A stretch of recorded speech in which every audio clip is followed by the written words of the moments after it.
વહાલા દર્શકો, શૈતાન એવું ઈચ્છે છે કે આપણે પાપના દાસ બનીને ઈશ્વરથી દૂર રહીએ. જો તમે પાપથી દૂર રહેવા માંગો છો તો દરરોજ ઈશ્વરનું વચન વાંચો અને તેનું પાલન કરો.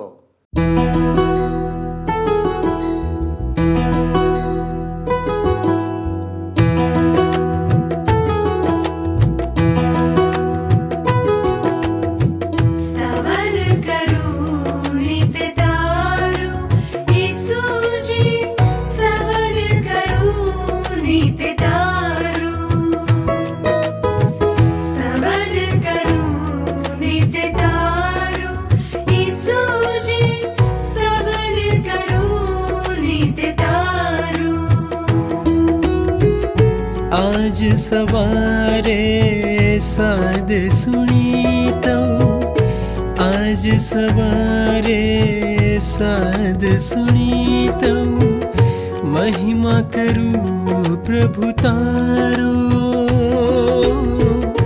महिमा करूं प्रभु तारो स्तवन करूं नित तारो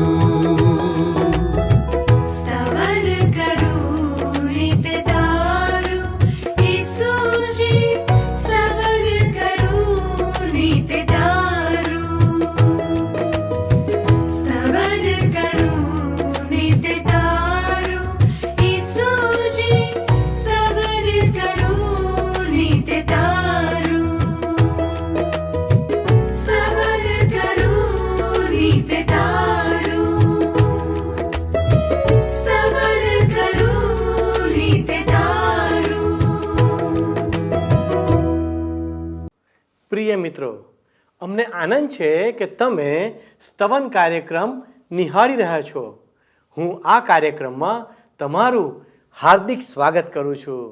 મોટા ભાગના લોકો ઈશ્વર પાસેથી દરેક વસ્તુની અપેક્ષા રાખે છે, પરંતુ તેમના વચન પ્રમાણે જીવન જીવવાનું આવશ્યક ગણતા નથી અને તેઓ પોતાની રીતે જ જીવન જીવે છે અને તેથી મુશ્કેલીઓમાં, સંકટમાં સપડાઈ જાય છે. પૂર્ણ નિયમનું પુસ્તક આપણને ઈશ્વરને પ્રેમ કરવા ઉત્તેજન આપે છે. વહાલા દર્શક મિત્રો, આ દુનિયામાં બે પ્રકારના લોકો છે. એક ઈશ્વરને પ્રેમ કરે છે અને બીજા ઈશ્વરને ધિક્કારે છે. ઘણા લોકો એવું માને છે કે તેઓ અન્ય લોકોની જેમ દ્રશ્ય પાપો જેવા કે ચોરી, ખૂન, વ્યભિચાર વગેરે કરતા નથી. તેને લીધે તેઓ બહુ સારા છે એવું વિચારે છે. તેઓ તેમની દુનિયાવી જીવનશૈલી પૂરી કરવા માટે સખત મહેનત પણ કરે છે. વહાલા મિત્રો, આમ કરવું ખોટું નથી, પરંતુ ઈશ્વરના વચનોને પાળવા અને ઈશ્વરને પ્રેમ કરવો ખૂબ જ જરૂરી છે. મિત્રો, આ બાબતમાં બાઇબલ આપણને જણાવે છે કે જેઓ ઈશ્વરને પ્રેમ કરે છે તેઓ એક દિવસ સ્વર્ગમાં ઈસુને રૂબરૂ જોશે. બીજી શ્રેષ્ઠ વસ્તુ જે સ્વર્ગમાં થશે તે એ છે કે દરેક જણ એકબીજાને પ્રેમ કરશે. આ બધું ઈશ્વરના વચનોને જાણીને તેનું પાલન કરવાથી થશે. તેથી વહાલા દર્શક મિત્રો, ચાલો આ કાર્યક્રમ મારફતે ઈશ્વરના વચનોને જાણીએ અને આજના અભ્યાસમાં આગળ વધીએ. પ્રિય મિત્ર, હવે તમે જોશો તો આ જે પુનર્નિયમનો 6 અને 7મો અધ્યાય છે ને, એ બંને અધ્યાયોનો વિષય છે પ્રેમ અને આધીનતા. ઈશ્વરના નિયમમાં ખરેખર ઈશ્વરનો પ્રેમ પ્રદર્શિત કરવામાં આવ્યો છે. મિત્ર, નિયમનો મહાન સિદ્ધાંત પ્રેમ છે. પુનર્નિયમમાં એટલે જ પ્રભુ ઈસુ ખ્રિસ્તનો શુભ સંદેશ સમાયેલો છે. મિત્ર, મારે અને તમારે ઈશ્વરને આધીનતા દ્વારા આપણો પ્રેમ દર્શાવવાનો હોય છે.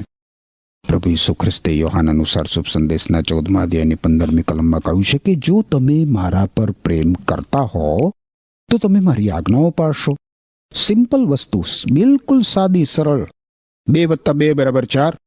જો તમે ઈશ્વર ઉપર પ્રેમ કરતા હશો તો તમે ઈશ્વરની આજ્ઞાઓ પાળશો. ઈશ્વર પ્રત્યેના આપણા પ્રેમ અને આધીનતાને માપવાનું આ એક થર્મોમીટર છે મિત્ર. જો આપણે ઈશ્વરને પ્રેમ કરતા હશું તો આપણે એમની આજ્ઞાઓ સાંભળીશું, એટલું જ નહીં પણ એનું પાલન પણ કરીશું. મનુષ્યનો એના દુષ્કર્મોના બંધનોમાંથી, એના પાપોની શિક્ષામાંથી ઉદ્ધાર એ ઈશ્વરના પ્રેમની પ્રક્રિયા છે મિત્ર. બાઇબલમાં નવા કરારના વિભાગમાં તમે જુઓ તો યોહાને લખેલો પહેલો પત્ર 4 અધ્યાય 19મી કલમ કહે છે, પ્રથમ ઈશ્વરે આપણા ઉપર પ્રેમ કર્યો અને તેથી આપણે પ્રેમ કરીએ છીએ ઈશ્વરને. પુનર્નિયમના પુસ્તકના 6 અધ્યાયની હવે 5મી કલમ તમે જુઓ મારી સાથે સાથે. અહીં શું કહેવામાં આવ્યું છે 5મી કલમમાં? અને યહોવા તારા દેવ પર તું તારા પૂરા અંતઃકરણથી તથા તારા પૂરા મનથી તથા તારા પૂરા બળથી પ્રીતિ કર. ઈશ્વર પ્રત્યેની આપણી આધીનતા ઈશ્વર પ્રત્યેના આપણા પ્રેમની અભિવ્યક્તિ છે મિત્ર. ઈશ્વરે આપણા પ્રત્યે પોતાનો પ્રેમ પ્રદર્શિત કર્યો છે. હવે તમે મિત્ર પુનર્નિયમના પુસ્તકના 6 અધ્યાયની પ્રથમ 2 કલમો મારી સાથે સાથે જુઓ. અહીં લખવામાં આવ્યું છે, હવે જે આજ્ઞા વિધિઓ તથા કાનૂનો યહોવા તમારા દેવે તમને શીખવવાને મને ફરમાવ્યું છે, એ માટે કે જે દેશનું વતન પામવા સારું તમે યર્દન ઉતરીને પ્રવેશ કરો છો તેમાં તમે તે પાળો, તે આ છે. એ સારું કે તું તથા તારો દીકરો તથા તારા દીકરાનો દીકરો તારા આખા આયુષ્યભર યહોવા તારા દેવનો ડર રાખીને તેના સર્વ વિધિઓ તથા આજ્ઞાઓ જે હું તમને ફરમાવું છું તે પાળો અને તારી આવરદા લાંબી થાય. અહીં મિત્ર આધીનતા ઉપર ભાર મૂકવામાં આવ્યો છે. દુનિયામાં હું વારે વારે કહું છું માત્ર 2 જ પ્રકારના લોકો છે. એક તો ઈશ્વરને પ્રેમ કરનારા લોકો અને બીજા ઈશ્વરને ધિક્કારનારા લોકો.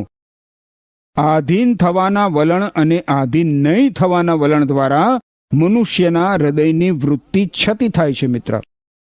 પુનર્નિયમના પુસ્તકના 5મા અધ્યાયની 29મી કલમ તમે જુઓ. શું કહે છે? જો આ લોકોનું હૃદય, ઈશ્વર કહે છે આ પ્રમાણે ઇઝરાયેલી પ્રજાને, કે જો આ લોકોનું હૃદય એવું હોય કે તેઓ મારો ડર રાખે ને મારા સર્વ હુકમ સદા પાળે તો કેવું સારું.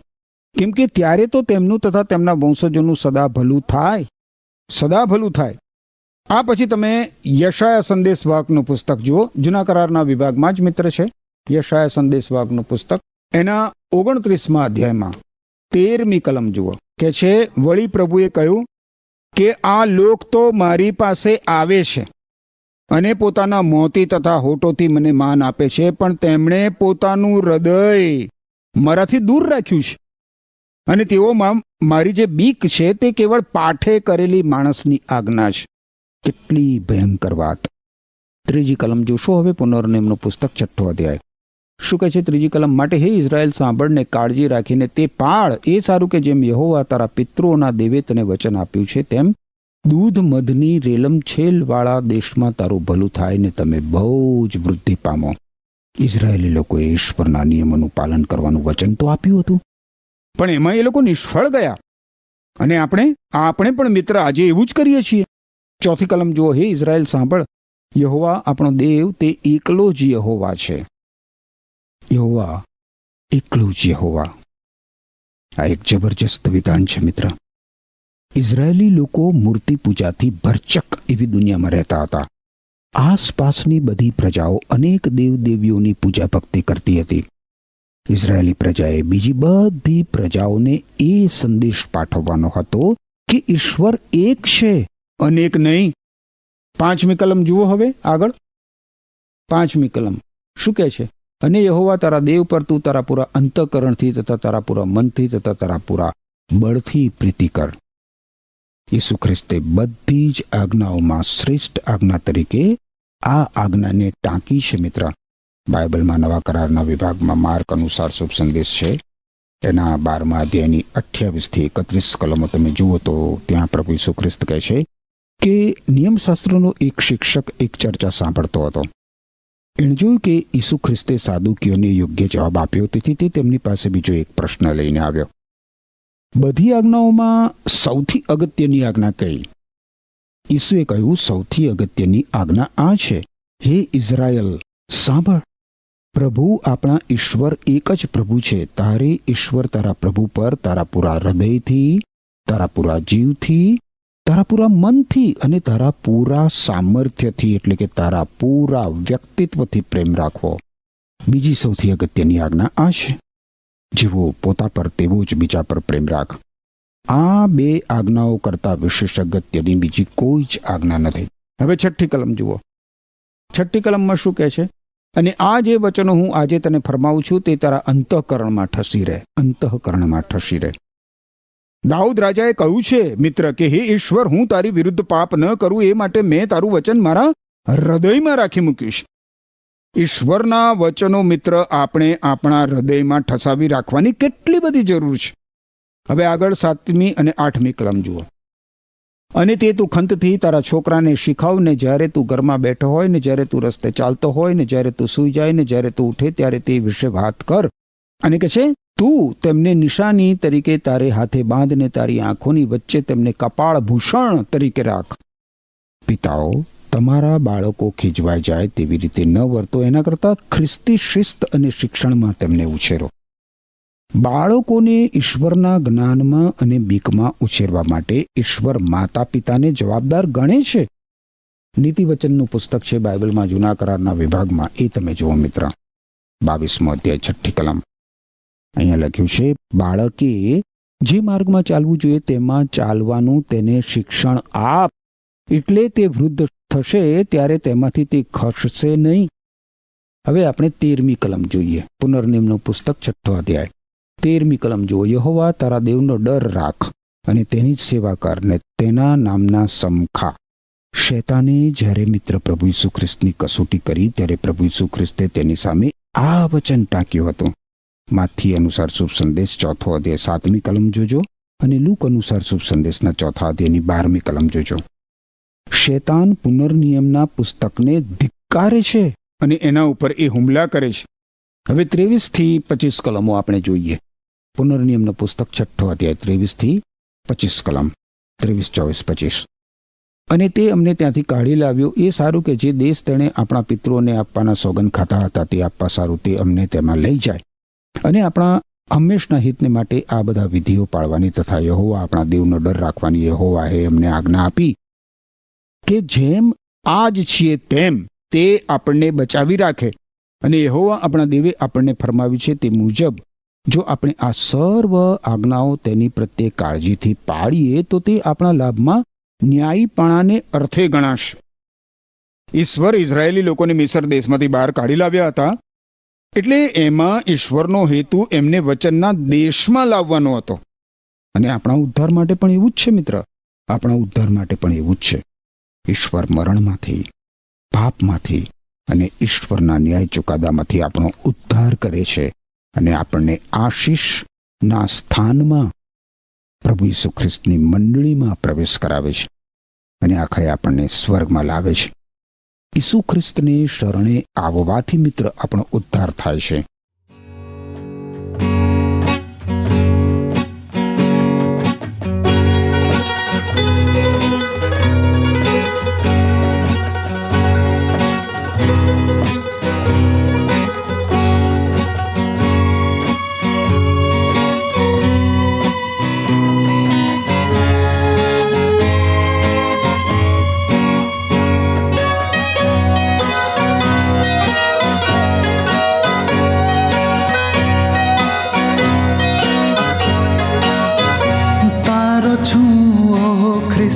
માનું તારી વાત કાંકે તે કીધી છે પ્રિય, તો પણ આવું હું ખરા વિશ્વાસ સાથ ને તુજ પાસે રહીશની.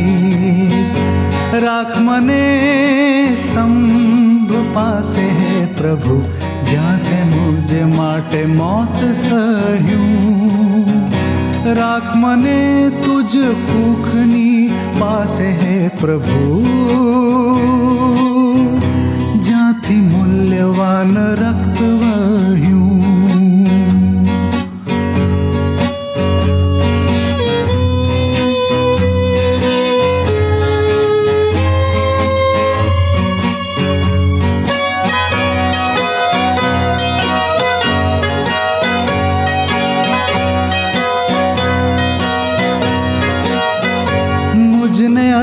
अर्पित कर तारी सेवा काज तारी महाकृपाए खरा विश्वासे जो तने आज तारी मर्जी मुझ थाए राख मने स्तंभ पासे है प्रभु जाते मुझ माटे मोत सहूं राख मने तुझ भूखनी पासे है प्रभु जाती मूल्यवान रक्त वह्यूं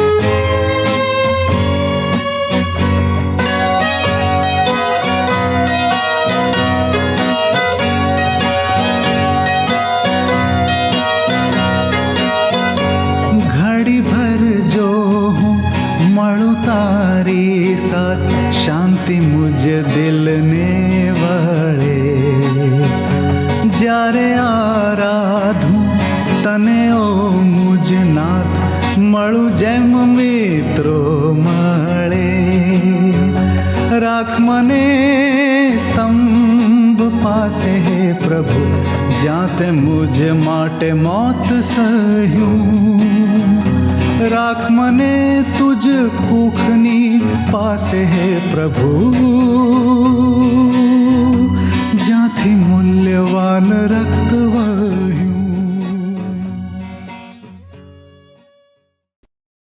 વારું મિત્ર, આપણે હવે પુનર્નિયમનો 7મો અધ્યાય જોઈએ. 7મા અધ્યાયની પ્રથમ 2 કલમો જોશો.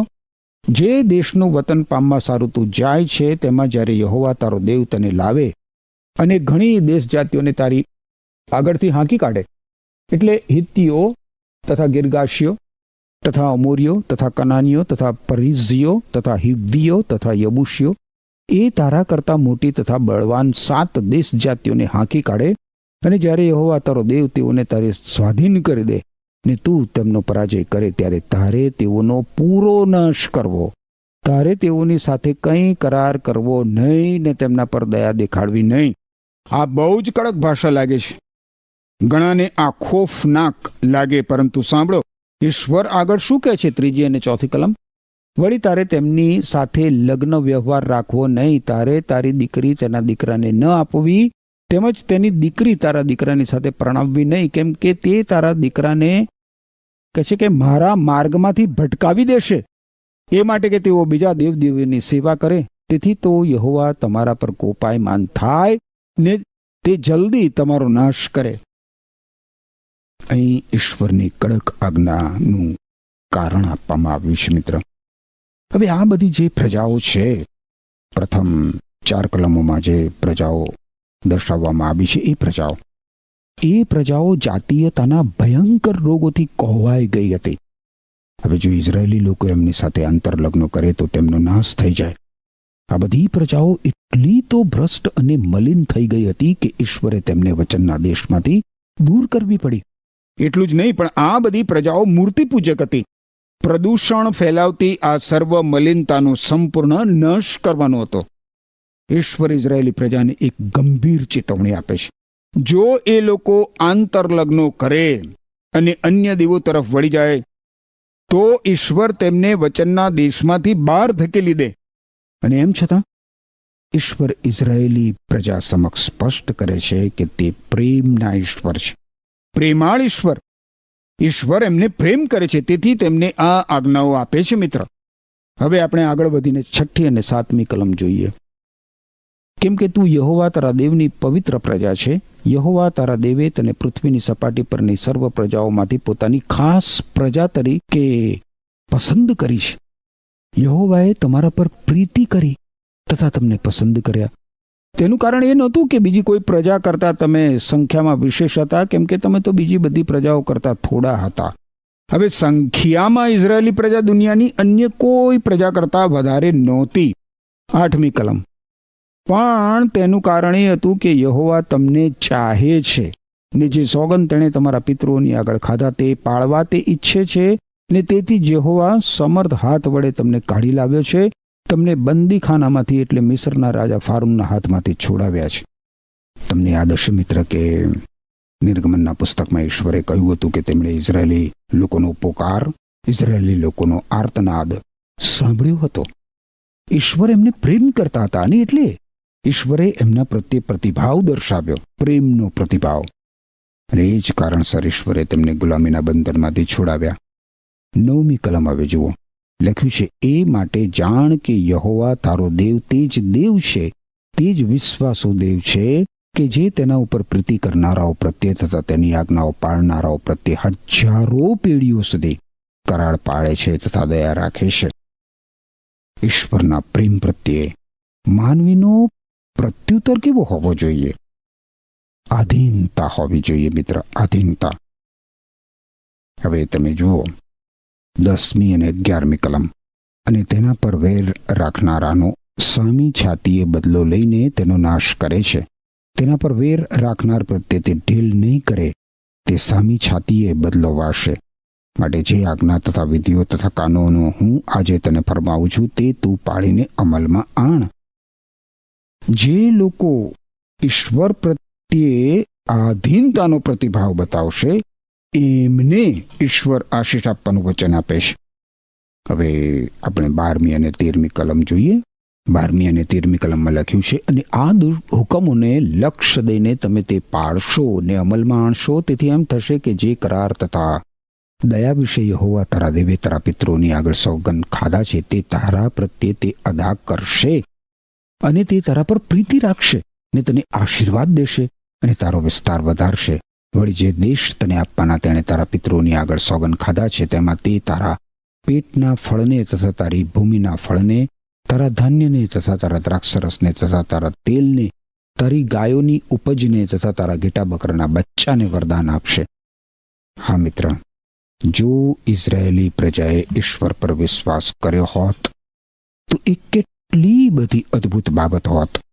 ઈશ્વર એમને ઉત્તેજન આપે છે અને તેમને વિજય આપવાનું વચન પણ આપે છે. હવે 18મી કલમ જુઓ. અહીં લખ્યું છે, તો પણ તું તેઓથી બીહીશ નહીં. યહોવા તારા દેવે ફારૂન પર તથા આખા મિસર પર જે વિતાડ્યું તે તારે સારી પેઠે યાદ રાખવો. 18મી કલમમાં ઈશ્વર આ પ્રમાણે ઇઝરાયેલી લોકોને કહેશે.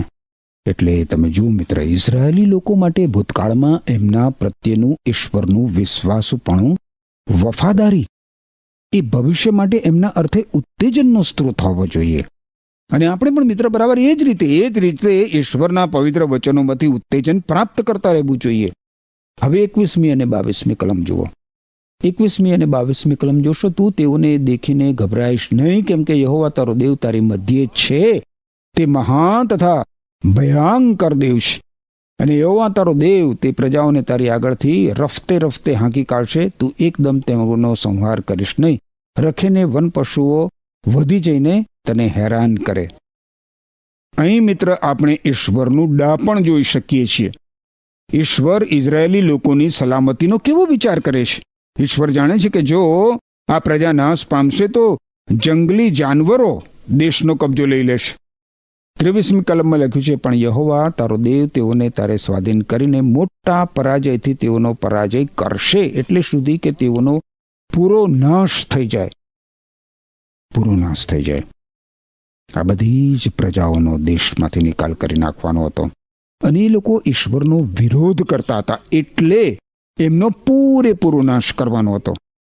ઈશ્વરે એ પ્રજાઓ માટે પૂરતી ધીરજ રાખી હતી. છેક તમે જુઓ તો ઉત્પત્તિના પુસ્તકના 15મા અધ્યાયની 16મી કલમમાં ઈશ્વરે ઇબ્રાહીમને કહ્યું હતું કે 4થી પેઢી સુધી એના સંતાનો વચનના દેશમાં પાછા ફરશે નહીં. તમે ઉત્પત્તિનું પુસ્તક જુઓ મિત્ર, 15મો અધ્યાય 16મી કલમ કે છે, તેઓ 4થી પેઢીમાં અહીં પાછા આવશે, કેમ કે અમોરીઓના પાપનો ઘડો હજી ભરાયો નથી.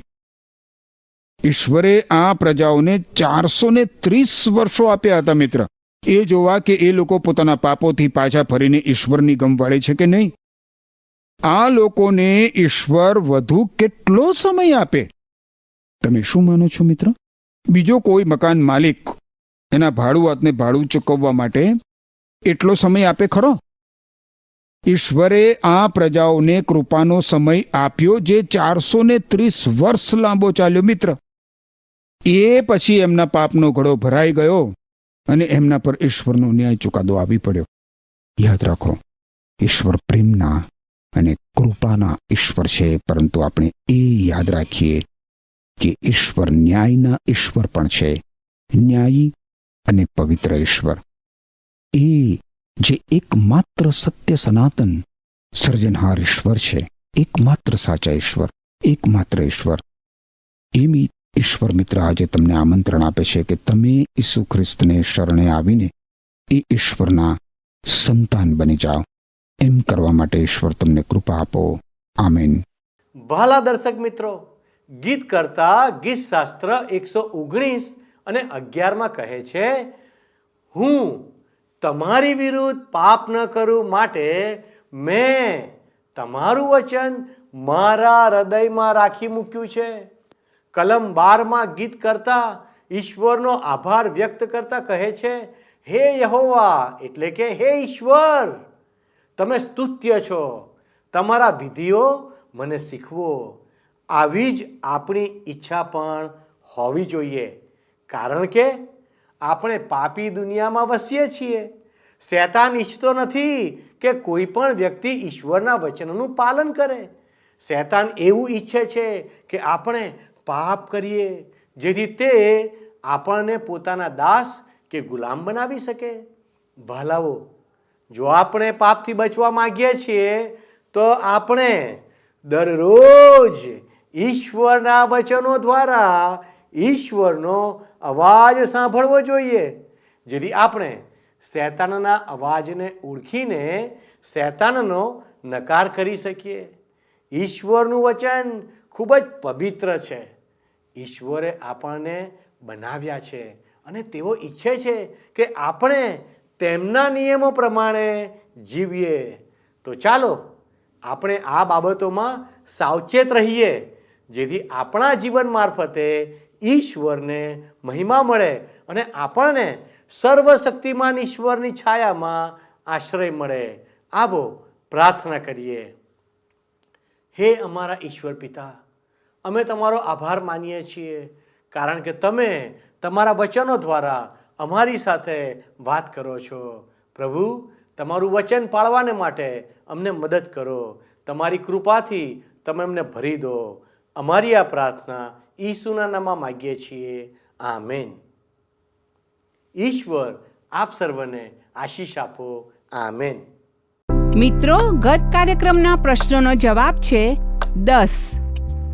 આજનો પ્રશ્ન: બાળકોને ઈશ્વરના જ્ઞાનમાં અને બીકમાં ઉછેરવાની જવાબદારી કોની છે?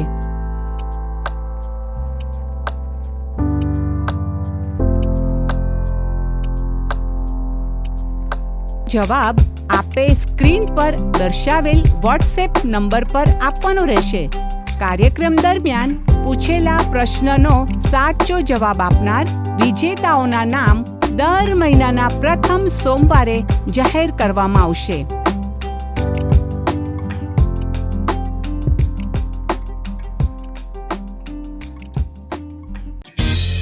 શું તમને આ કાર્યક્રમ ગમ્યો? અત્યારે જ અમને મિસ કોલ કરો.